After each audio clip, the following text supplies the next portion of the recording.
Hello and welcome back to our series on Bach's Orgelbüchlein. And today we're going to look at one of the best known and most loved of the chorale preludes, Ich ruf zu dir. This is a beautiful hymn, and it's a hymn not so much of sorrow as of anguish. It's crying out, I'm crying out to Christ for help. It's a hymn which is still popular in the Lutheran Church, both in Germany and in Scandinavia. So, registration. I think it can cope with very many things. It could cope fine with two different 8-foot registers, or with something like an oboe, or, as I'm going to do today, with a sesquialter. And I've chosen that to express something of the anguish in the words.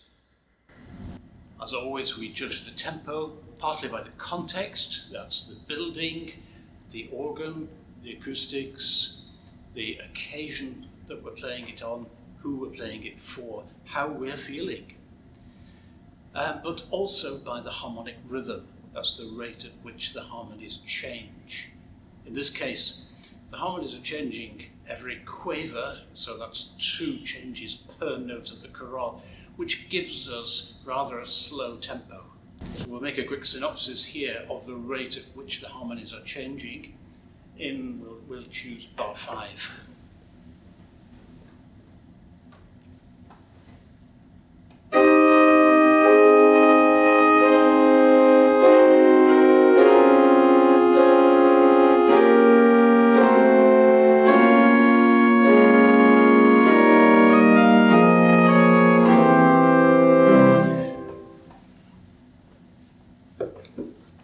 So that gives us a relatively slow tempo, but it would become too slow if the throbbing bass notes lose their connectivity, if they stop throbbing and start plodding. So the ideal tempo will lie somewhere between those 2 extremes. Speaking of those repeated bass notes, it's a technique which creates a lot of tension, of heightened emotion. It reminds me a little bit of the starting passage from Bach's Matthew Passion, which uses repeated bass notes here.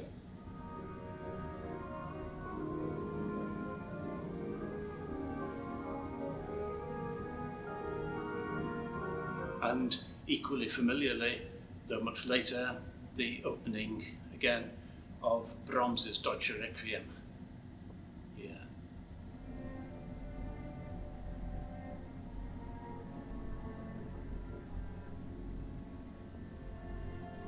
They are wonderful deep passages in which the repeated notes in the bass create the extra tension. So how are we going to play those? Well, first of all, obviously, when you have a repeated pedal note, it will have to be lightly separated.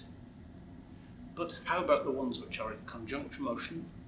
That is, not repeated but are adjacent notes. Do they become more legato?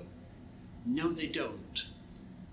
Because in many cases that would lead us to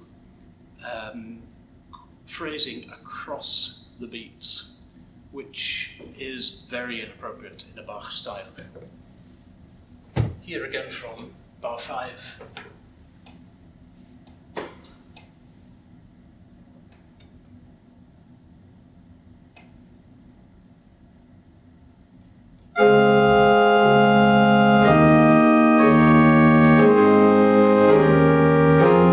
And so on, dee-dum, da-dum, across the beats. Just doesn't work. So that leads us to repeat each note, or to separate each note more or less equally. If anything, putting pairs of quavers together and giving more separation between the beats. But I don't think it's necessary to do that. So let's focus on all of the notes being more or less equally separated.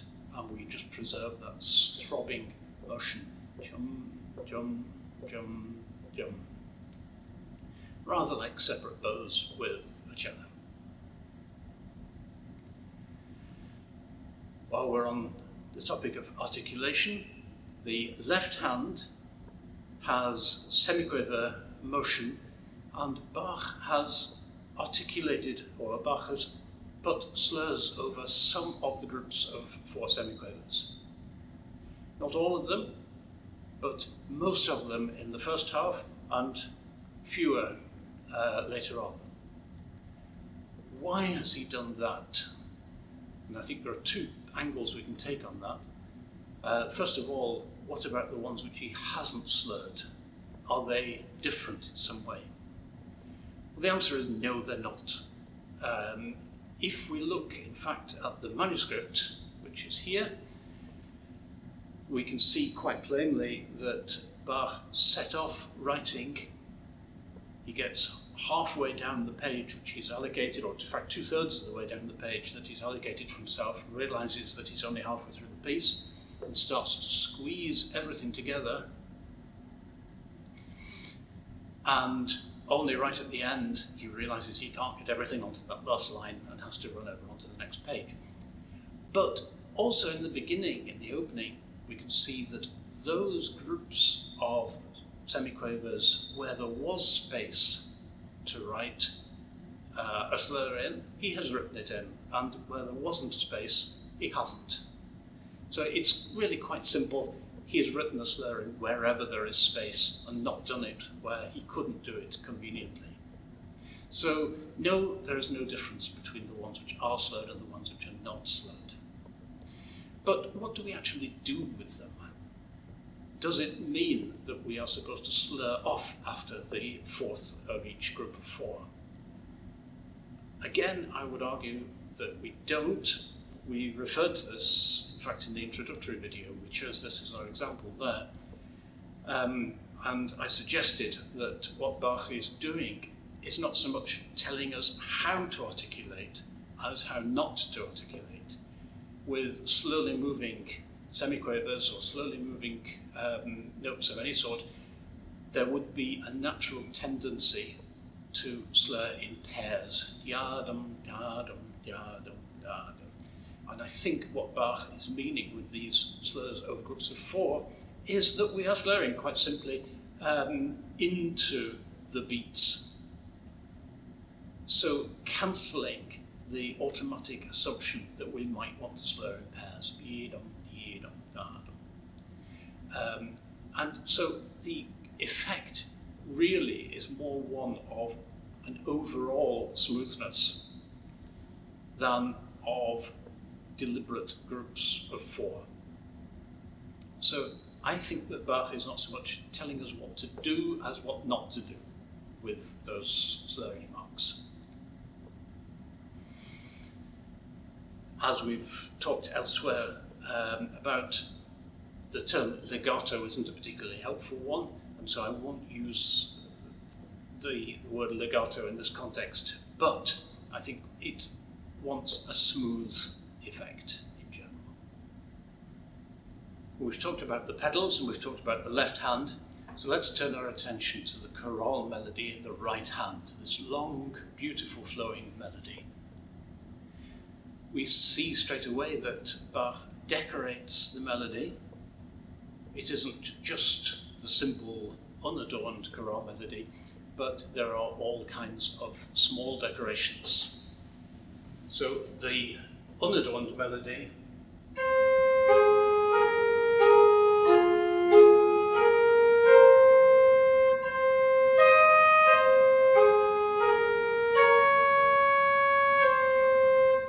and what Bach makes of that is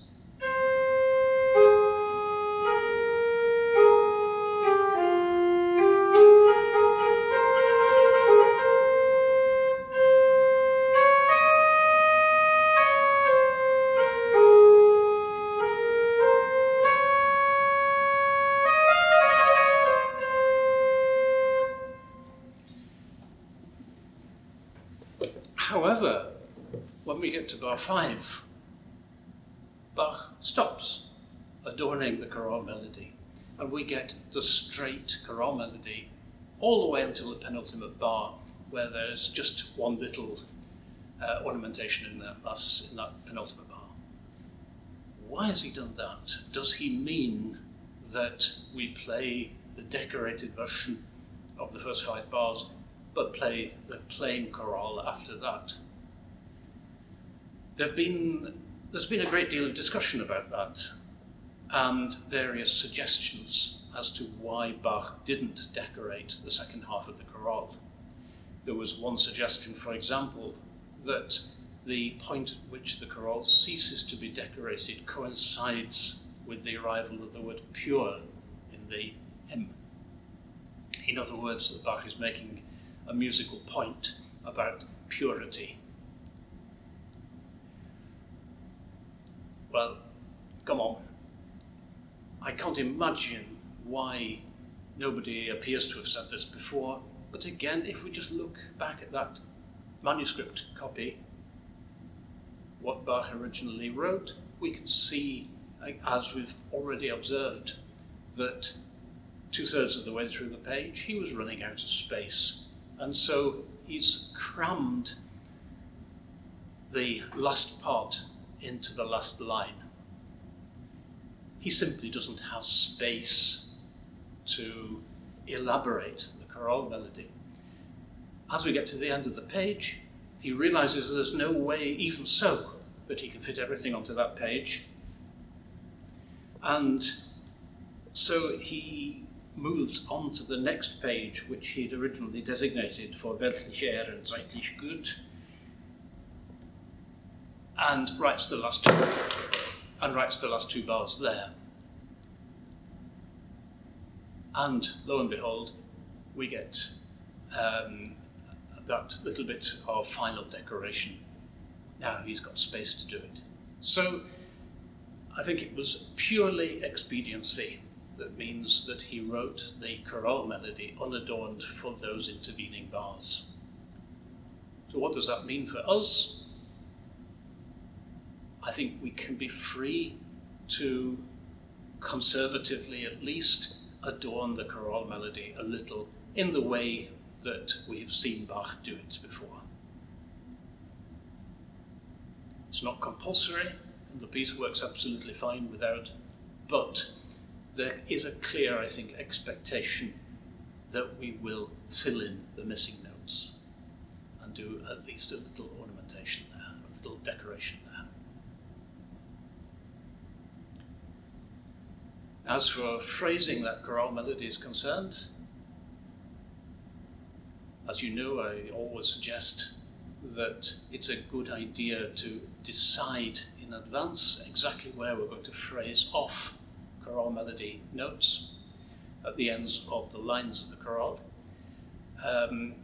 and preferably to write it into the score and perhaps put a little vertical line, dotted line, pencil line down from that point to some other note in a different hand or a different voice to which we can tie it in.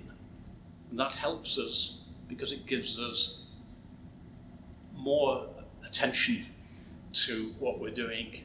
It's one less thing to think about. Always a good idea.